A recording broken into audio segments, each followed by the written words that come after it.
सबका यहां बहुत बहुत स्वागत। बीजेपी पूरे देश में संविधान पर आक्रमण कर रही है।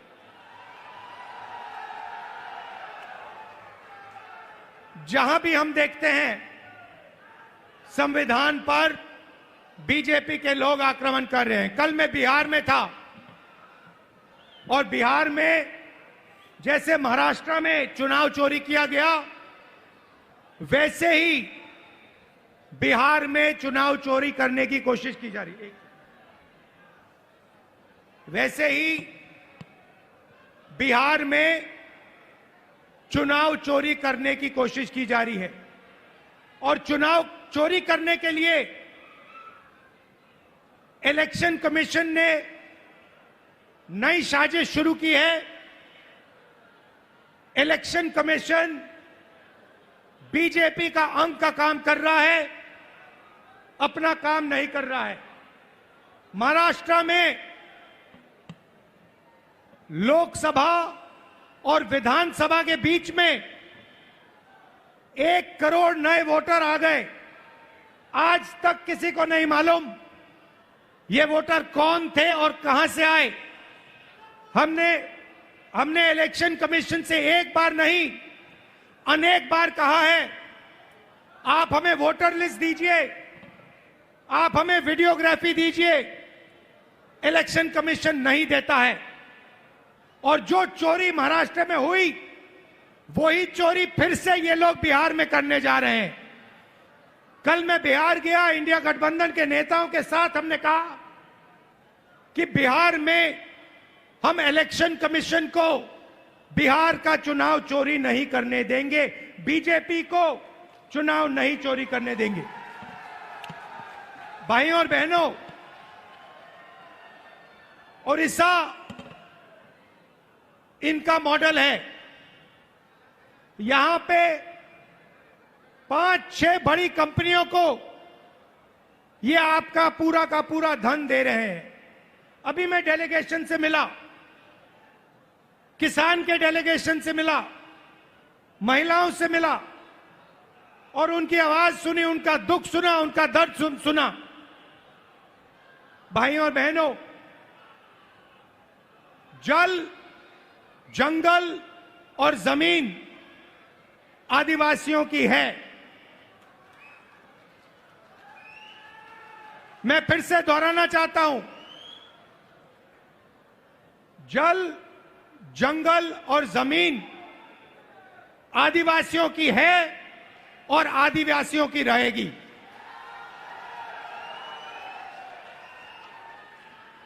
यहां पे आदिवासियों को बिना पूछे जमीन से हटा दिया जाता है, पेशा कानून लागू नहीं किया जाता है, आदिवासियों को पट्टा नहीं दिया जाता है। ये जमीन उनकी है, जल उनका है, जंगल उनका है और कांग्रेस पार्टी पेशा कानून लाई, ट्राइबल बिल लाई और इन कानूनों को हम लागू करके दिखाएंगे और आदिवासियों को उनकी जमीन वापस दिलवाएंगे। विकास, भाइयों और बहनों, विकास 2-3% के लिए नहीं होता है। विकास 2-3 अरबपतियों के लिए नहीं किया जाता है। विकास ओडिशा की जनता के लिए किया जाना चाहिए, गरीब लोगों के लिए किया जाना चाहिए, किसानों के लिए किया जाना चाहिए।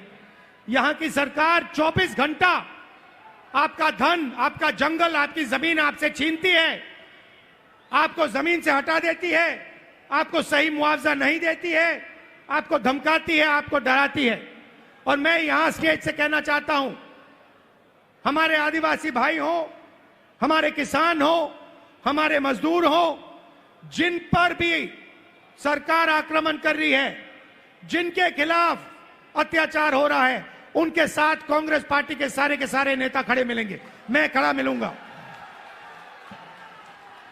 और मैं आपसे कह रहा हूं कि जो आपका पट्टा है वो आपको कांग्रेस पार्टी दिलाएगी। अंत में कांग्रेस पार्टी ये काम करेगी।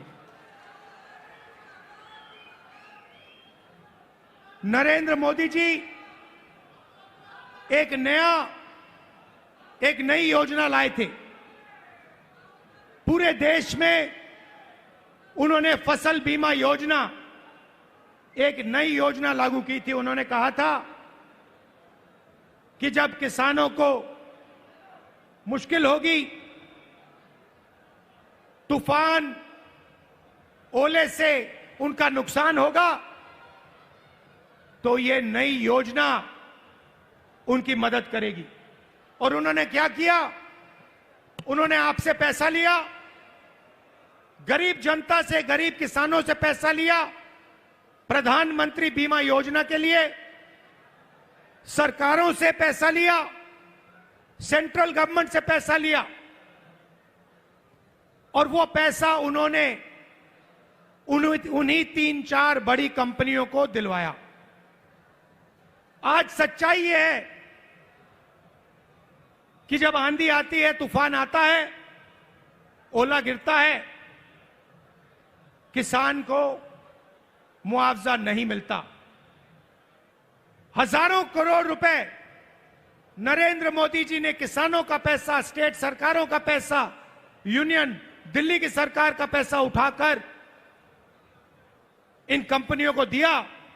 मगर ये कंपनियां, जब आपका नुकसान होता है, आपका पैसा वापस आपको नहीं देती हैं। यह सच्चाई है। और उड़ीसा के किसी भी किसान से आप ये पूछ लीजिए, जहां भी यहां पे नुकसान होता है, आंधी आती है, तूफान आती है, आप जाके पूछिए, किसान से पूछिए, क्या आपको बीमा योजना का पैसा मिला? और एक आवाज से उड़ीसा के सारे किसान आपको जवाब देंगे कि हमें पैसा नहीं मिला, हमारा पैसा चोरी किया गया, हमारा पैसा बीमा योजना में हमें नहीं मिलता है। मैंने शुरुआत में कहा कि एक कॉन्स्टिट्यूशन के खिलाफ, संविधान के खिलाफ आक्रमण है। संविधान गरीबों की रक्षा करता है, संविधान किसानों की रक्षा करता है, मजदूरों की रक्षा करता है। संविधान में कहीं नहीं लिखा है कि यह देश अदानी का है, अंबानी का है, अरबपतियों का है। यह आप संविधान खोल के देखिए, इसमें लिखा है कि यह देश हर नागरिक का है, इसमें हर व्यक्ति को एक वोट मिलेगा। जमीन इस देश की है, गरीब जनता की है, किसानों की है, किसी एक अरबपति की नहीं है। मगर जहां भी हम देखते हैं, चाहे वो उड़ीसा हो, छत्तीसगढ़ हो, जहां भी हम देखते हैं, एक नाम दिखाई देता है, अदानी, अदानी, अदानी, अदानी।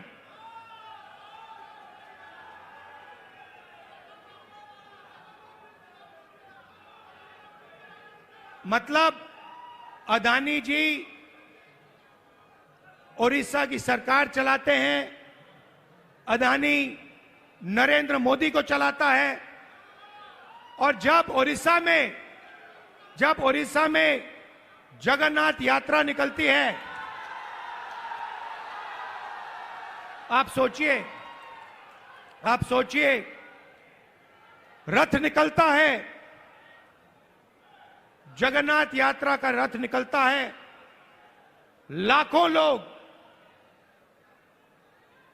लोग उसको देखते हैं, उसके पीछे चलते हैं, और फिर एक ड्रामा होता है, रथ को अदानी जी और उनके परिवार के लिए रोका जाता है।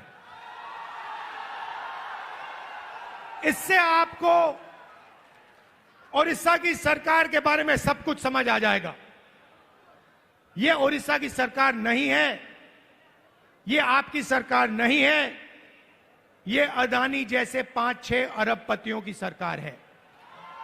और इसका लक्ष्य आपकी जमीन, आपका जंगल, आपके भविष्य को चोरी करने का है। मैं आपसे पूछना चाहता हूं, आपकी सरकार ने उड़ीसा के युवाओं के लिए कितना रोजगार पैदा किया है? ये जो बड़ी बड़ी इंडस्ट्रीज आती हैं, बड़ी बड़ी जो कंपनियां आती हैं, आपकी जमीन ले जाती हैं, आपका धन ले जाती हैं, आपकी जो नेचुरल वेल्थ ले जाती हैं। मैं आपसे पूछना चाहता हूं, ये आपके कितने लोगों को रोजगार देती है? आप मुझे बताओ। आपका रोजगार खत्म करती हैं, छोटे बिजनेसेस को, छोटी कंपनियों को, स्मॉल मीडियम बिजनेसेस को खत्म करती हैं, और फिर आपकी जमीन, आपका धन, आपका जंगल, आपका जल उठा के ले जाती है। और एक नई बात शुरू हुई है उड़ीसा में 40,000 से ज्यादा महिलाएं गायब हो गई हैं। आज तक नहीं मालूम कि ये महिलाएं कहां गईं। महिलाओं के खिलाफ हर रोज यहां अत्याचार होता है, रेप होता है, बलात्कार होता है। हर रोज उड़ीसा में 15 महिलाओं का बलात्कार होता है, और आपकी सरकार को कुछ लेना देना नहीं। आपकी सरकार सिर्फ 24 घंटे आपका खून चूसती है, आपकी जमीन छीनती है। ना उनको महिलाओं से कुछ लेना देना, ना उनको रोजगार दिलवाना है, ना उनको युवाओं से कुछ लेना देना है। इसीलिए हम यहां आए हैं, और मैं आपको मैसेज देना चाहता हूं कि चाहे मैं हूं, या कांग्रेस प्रेसिडेंट हो, या कांग्रेस पार्टी के कोई भी नेता हो, हम यहां आपके साथ खड़े हैं। जब भी आपको मुझे बुलाना हो, जहां भी आपको मुझे ले जाना हो, मैं इस सरकार के खिलाफ लड़ना चाहता हूं, और इस सरकार को यहां से हटाना चाहता हूं। एक बात मैंने भक्तचरण दास जी को कही, तेलंगाना में हमने जाति जनगणना करवाया है। तेलंगाना में जाति जनगणना ने कमाल कर दिया है, क्योंकि जाति जनगणना ने तेलंगाना के हर नागरिक को समझा दिया है कि तेलंगाना में कितने लोग कौन से वर्ग के हैं, ओबीसी कितने हैं, अति पिछड़े वर्ग के कितने लोग हैं, दलित कितने हैं, आदिवासी कितने हैं, गरीब जनरल कास्ट के कितने लोग हैं। एक प्रकार से तेलंगाना सरकार ने तेलंगाना का एक्सरे किया है, और तेलंगाना की सरकार को अब मालूम है कि कितना धन किसके हाथ में है, कौन किसके पास क्या है, कितनी आबादी किसकी है। और मैं ये उड़ीसा की जनता से भी कहना चाहता हूं, देखिए यहां पर हमें पता लगाना है दलित कितने हैं, आदिवासी कितने हैं, पिछड़े वर्ग के लोग कितने हैं, गरीब जनरल कास्ट के लोग कितने हैं। क्योंकि हम चाहते हैं कि सरकार में, इकोनॉमी में, विकास में सबको भागीदारी मिले। आज उड़ीसा के पिछड़े लोगों को, दलितों को, आदिवासियों को ना सरकार में जगह मिलती है, ना कॉर्पोरेट में जगह मिलती है, ना ब्यूरोक्रेसी में जगह मिलती है। ये जो 5-6 कंपनियां आप पर राज कर रही है, मैं आपसे पूछना चाहता हूं, इनके मालिकों में कितने पिछड़े वर्ग के लोग हैं, इनकी मैनेजमेंट में कितने पिछड़े लोग के वर्ग हैं, कितने दलित हैं, कितने आदिवासी हैं, कितने गरीब जनरल कास्ट के लोग हैं। आपको एक नहीं मिलेगा। इसीलिए मैंने भक्तचरण दास जी से, लालू जी से कहा है कि पूरा दम लगा के आप उड़ीसा की जनता को समझाइए कि सबसे पहला काम जाति जनगणना है, और अगर हमें उड़ीसा में बदलाव लाना है तो जाति जनगणना हमारा औजार है। क्योंकि जाति जनगणना से दलितों को, पिछड़ों को, आदिवासियों को, गरीब जनरल कास्ट के लोगों को अपनी सच्ची शक्ति समझ आएगी, और जिस दिन इनको अपनी सच्ची शक्ति समझ आ गई, उस दिन ये सरकार को गिरा के फेंक देंगे। भाइयों और बहनों, आखिरी बात मैं कहना चाहता हूं,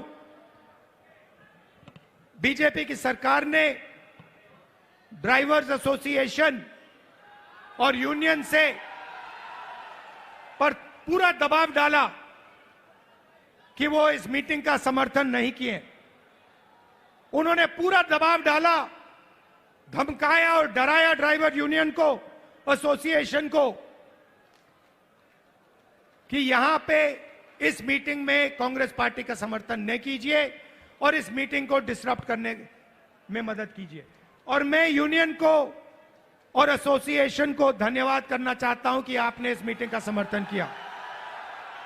और मैं इस स्टेज से कहना चाहता हूं कि सरकार को ड्राइवर एसोसिएशन और यूनियन की आवाज सुननी चाहिए और जो उनकी जेन्युइन डिमांड है उन्हें पूरा करना चाहिए। एक बार फिर मैं आप सबका दिल से धन्यवाद करना चाहता हूं। आप यहां आए, इतनी गर्मी में आए और आपने इतनी प्यार से मेरी बात सुनी। कांग्रेस पार्टी के कार्यकर्ता से कहना चाहता हूं, देखो आप लोग बब्बर शेर हो, आपको किसी से नहीं डरना है। आप टाइगर हो, आपको किसी से नहीं डरना है। आप आगे बढ़ो, आपके खून में कांग्रेस पार्टी की विचारधारा है, गांधी जी की विचारधारा है, संविधान की विचारधारा है। जाओ, लड़ो और इस सरकार को बदलो। धन्यवाद, नमस्कार, जय हिंद।